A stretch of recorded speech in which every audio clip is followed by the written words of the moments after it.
রব্বুল আলামিন ফিদ দুনিয়া হাসনাতাও ওয়া ফিল আখিরাতি হাসনাতার, দুনিয়া আখিরাতের নিয়ামত সে বান্দাকে দান করেন। সুবহানাল্লাহ।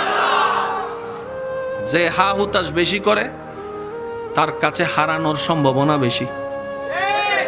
যে শুকরিয়া বেশি করে, ধৈর্য ধরে অপেক্ষা বেশি করে, নিয়ামত তার কাছে আসবেই বেশি। এটাই চিরন্তন বাস্তব সত্য। চিৎকার দিয়ে বলেন সুবহানাল্লাহ।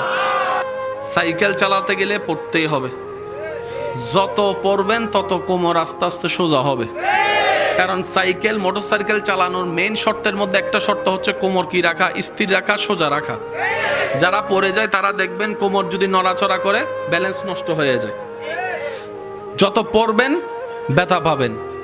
ধাক্কাটাই পাক্কা হয়ে একদিন দেখবেন আর পিছন থেকে একজনকে ধরা লাগছে না, আপনি নিজেই সাইকেল চালাইতে পারবেন। সাঁতার শিখার আগে পানি খাইতেই, জোরে বলেন।